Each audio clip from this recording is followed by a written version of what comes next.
വടകര നഗരസഭ 1960 കാലഘട്ടം മുതൽ നഗരസഭയിലെ എല്ലാവിധത്തിലുള്ള അത് അജൈവ മാലിന്യങ്ങളും ജൈവ മാലിന്യങ്ങളും കൊണ്ടുതള്ളുന്ന വടകര പുതിയാപ്പ് ട്രഞ്ചിങ് ഗ്രൗണ്ട്. ആ ട്രഞ്ചിങ് ഗ്രൗണ്ട് നഗരസഭ ബയോ മൈനിങ് നടത്തി അവിടെയുള്ള ഭൂമി വീണ്ടെടുക്കാനുള്ള പ്രവർത്തനമായിട്ട് മുന്നോട്ടേക്ക് വരികയാണ്. 21.34 ചതുരശ്ര വിസ്തൃതിയുള്ള വടകര നഗരസഭയുടെ വാർഡ് 20 പുതിയാപ്പിൽ സ്ഥിതി ചെയ്യുന്ന ട്രഞ്ചിങ് ഗ്രൗണ്ടിന് ഒരു 1.5 ഏക്കർ സ്ഥലത്ത് വ്യാപിച്ചു കിടക്കുന്ന ട്രഞ്ചിങ് ഗ്രൗണ്ടിൽ നിലവിൽ നമുക്കെല്ലാവർക്കും അറിയാം,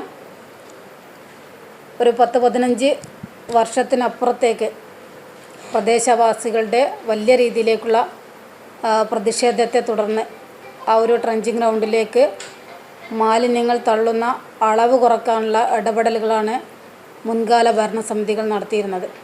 നമുക്കറിയാം, നമ്മൾ ഉറവിട മാലിന്യ സംസ്കരണ രംഗത്തേക്ക് വരുന്നതിന് മുമ്പായിട്ട് എല്ലാ തരത്തിലേക്കും നമ്മൾ സെഗ്രിഗേഷൻ ഒന്നും നടത്താതെ നമ്മൾ മാലിന്യങ്ങൾ കൊണ്ടെത്തിക്കുന്ന സ്ഥലം ശരിക്കും പറഞ്ഞാൽ പ്രദേശവാസികളെ സംബന്ധിച്ചിടത്തോളം വലിയ രീതിയിലേക്കുള്ള ബുദ്ധിമുട്ട് അനുഭവിച്ചൊരു കാലമായിരുന്നു.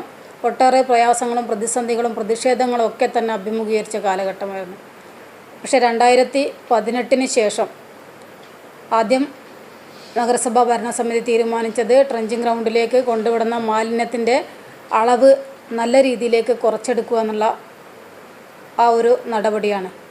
അതിൻ്റെ ഭാഗമായിട്ട് തന്നെ നമ്മൾ കുറച്ച് അതായത് സ്ട്രീറ്റ് സ്വീപ്പ് ചെയ്യുന്ന പൊടിപടലങ്ങൾ മാത്രം അങ്ങോട്ടേക്ക് തള്ളുന്നു എന്നുള്ള രീതിയിലേക്കും ബാക്കിയെല്ലാം തന്നെ വേർതിരിച്ചെടുത്തുകൊണ്ട് റീസൈക്ലിംഗ് കേന്ദ്രങ്ങളിലേക്ക് എത്തിക്കാനുള്ള നടപടി എന്നുള്ള രീതിയിലേക്ക് 2018 മുതൽ നമ്മൾ ആലോചിച്ച് ആ രീതിയിലേക്ക് നടപടിയായി മുന്നോട്ടേക്ക് പോയി. പക്ഷേ 2023 ആകുമ്പോഴേക്കും നമ്മൾ പൂർണ്ണമായിട്ടും യാതൊരു വിധത്തിലുള്ള മാലിന്യങ്ങളും അവിടെ എത്തിക്കാത്ത രീതിയിലേക്ക് ട്രഞ്ചിങ് ഗ്രൗണ്ടിലേക്ക് ഒന്നും തന്നെ പോകാത്ത രീതിയിലേക്ക് മാറ്റാൻ വേണ്ടി സാധിച്ചിട്ടുണ്ട്. ബയോ മൈനിങ് എന്നുള്ള സ്വപ്നം മുൻ ഭരണസമിതിയുടെ കാലത്ത് തന്നെ ഉണ്ടായിരുന്നു. പക്ഷേ നമുക്കറിയാം, നഗരസഭയുടെ പദ്ധതിയിൽ ഉൾപ്പെടുത്തി വലിയൊരു ഫണ്ട് ഉപയോഗപ്പെടുത്തിക്കൊണ്ട് ഈ ഒരു പദ്ധതി നമുക്ക് നിർവഹിച്ചു പോകാൻ പ്രയാസമുണ്ടായിരുന്നു. ഫണ്ട് ലഭ്യമാകുന്ന ഇടങ്ങൾ തേടിക്കൊണ്ട് നമ്മൾ ഒരുപാട് പ്രവർത്തനം നടത്തി. പക്ഷേ ഇപ്പോൾ നമുക്ക് കേരള സോളിഡ് വേസ്റ്റ് മാനേജ്മെൻറ്റ് പ്രോജക്റ്റിൻ്റെ ഭാഗമായിട്ട് വേൾഡ് ബാങ്ക് 5.55 കോടി രൂപ നമുക്ക് അനുവദിച്ച് തന്നിട്ടുണ്ട്. അതിൻ്റെ ഭാഗമായിട്ട് തന്നെ വലിയ രീതിയിലേക്കുള്ള സ്റ്റഡി അവിടെ നടത്തിയിട്ടുണ്ട്. അത് ഉപരിതല എന്നുള്ള രീതിയിലേക്കും അവിടെയുള്ള രാസപ്രക്രിയ എങ്ങനെയാണെന്നുള്ള രീതിയിലേക്കും, കാരണം നമുക്കറിയാം വലിയ രീതിയിലേക്കുള്ള കൂമ്പാരമാണ് അവിടെയുള്ളത്. ആ കൂമ്പാരങ്ങൾ ഇടിച്ച് താഴ്ത്തുന്ന സമയത്തേക്ക് അവിടെ നിന്ന് വരുന്ന രാസമാലിന്യങ്ങൾ എങ്ങനെയാണ് എന്നുള്ളതൊക്കെ തന്നെ വലിയ രീതിയിലേക്കുള്ള പഠനം നടത്തി. ആ പഠനത്തിൻ്റെ ഭാഗമായിട്ട് പ്രദേശത്തുള്ള അല്ലെങ്കിൽ അതിന് ചുറ്റിലുമുള്ള 200ഓളം വീടുകൾ കേന്ദ്രീകരിച്ചുകൊണ്ട് വീട്ടുകാരെ ബോധ്യപ്പെടുത്തുന്ന രീതിയിലേക്ക് നമ്മൾ പ്രൊജക്ടർ വെച്ചുകൊണ്ട് ആളുകളെ ബോധ്യപ്പെടുത്തുന്ന രീതിയിലേക്ക് ആ ബോധ്യപ്പെടുത്തൽ നടത്തി കഴിഞ്ഞു. പക്ഷേ നമുക്ക് അറിയാം, ഇപ്പം നമുക്ക് അനുവദിച്ചു തന്ന 5.5 കോടി രൂപ ഉപയോഗപ്പെടുത്തിക്കൊണ്ട് ഈ ഒരു പ്രവർത്തനമായിട്ട് മുന്നോട്ടേക്ക് പോകുമ്പോൾ നമുക്ക് എഗ്രിമെൻ്റ് വെച്ച് സർക്കാരുമായിട്ട് എഗ്രിമെൻ്റ് വെച്ചത് SMS നാഗ്പൂർ എന്നുള്ളൊരു ടീമാണ്. ആ ടീം സംസ്ഥാന സർക്കാരുമായിട്ട് എഗ്രിമെൻ്റ് വെച്ച് കഴിഞ്ഞു. നമ്മളോടൊപ്പം തന്നെ ഒരു 8ഓളം നഗരസഭകൾ വേറെയുമുണ്ട് 1ാം ഘട്ടത്തിൽ ചെയ്യുന്നത്. അപ്പോൾ വടകര നഗരസഭയുടെ പ്രവൃത്തി ഉദ്ഘാടന ചടങ്ങ് എന്നുള്ള രീതിയിലേക്ക് ഈ വരുന്ന 11-ാം തീയതി രാവിലെ 9:30 ട്രഞ്ചിങ് ഗ്രൗണ്ട് പരിസരത്ത് വെച്ച് നടത്താൻ ഭരണസമിതി ആലോചിച്ചിട്ടുണ്ട്. ഏത് തരത്തിലായാലും നമുക്ക് ഇതിൻ്റെ മാൻ പവർ എന്നുള്ള രീതിയിലേക്ക് 30ഓളം തൊഴിലാളികളും ബാക്കിയെല്ലാം തന്നെ യന്ത്ര സംവിധാനം ഉപയോഗിച്ചുകൊണ്ട് ട്രഞ്ചിങ് ഗ്രൗണ്ടിൽ ഇന്ന് നിലനിൽക്കുന്ന പ്ലാസ്റ്റിക് കവറുകൾ, പ്ലാസ്റ്റിക്കിൻ്റെ മറ്റു തരത്തിലേക്കുള്ള വേസ്റ്റുകൾ, കല്ലുകളുണ്ട്, മണ്ണുകളുണ്ട്, കുപ്പിച്ചില്ലുകളുണ്ട്, വസ്ത്രങ്ങളുടെ അവശിഷ്ടങ്ങളുണ്ട്, മരക്കഷ്ണങ്ങളുണ്ട്. ഇതെല്ലാം തന്നെ വേർതിരിച്ചെടുത്തുകൊണ്ട് അവിടെ അവസാനം എത്തുന്ന മണ്ണ് നമുക്ക് അവിടെ തന്നെ നിരപ്പാക്കാൻ പറ്റാവുന്ന രീതിയിലേക്ക് അനുയോജ്യമായ മണ്ണാണെങ്കിൽ അവിടെ ഭൂമി ഫില്ല് ചെയ്യുന്ന രീതിയിലേക്ക് ഉപയോഗിക്കും.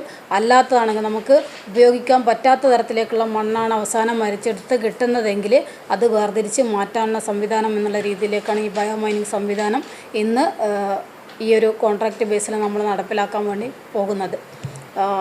നമുക്കിപ്പോൾ മാൻ പവർ 30 ബാക്കിയെല്ലാം തന്നെ ഇവരെ യന്ത്രങ്ങൾ ഉപയോഗിച്ചിട്ടാണ് ചെയ്യുന്നത്. ആ രീതിയിലേക്ക് വരുമ്പോൾ ഒരു 2.5 മാസം കൊണ്ട് നമുക്കിത് പൂർണ്ണമായിട്ടും മാറ്റിയെടുക്കാമെന്നുള്ള ഒരു നിർദ്ദേശമാണ് കേരള സോളിഡ് വേസ്റ്റ് മാനേജ്മെൻറ്റ് സിസ്റ്റവും അതുപോലെ തന്നെ ഈ കോൺട്രാക്ടറും നമ്മളെ അറിയിച്ചു കഴിഞ്ഞിട്ടുള്ളത്. എന്തായാലും നമ്മൾ ഒരുപാട് കാലം അനുഭവിച്ച വലിയൊരു പ്രയാസത്തിന് ഒരു മാറ്റം കാണാനും അവിടെ നമ്മൾ വീണ്ടെടുക്കുന്ന ഭൂമിയിൽ നമ്മൾ പ്രഖ്യാപിച്ചതുപോലെ തന്നെ ഹരിത പാർക്കും ഹരിത ഉദ്യാനം എന്നുള്ള രീതിയിലേക്ക് മാറ്റാനുള്ള ആലോചന തന്നെയാണ് ഈ ഭരണസമിതിയും ഏറ്റെടുത്ത് നടപ്പിലാക്കാൻ പോകുന്നത്. അല്ല, ഇന്ന് നല്ല സന്തോഷത്തിലാണല്ലോ. അതെ, സന്തോഷത്തിലാണ്.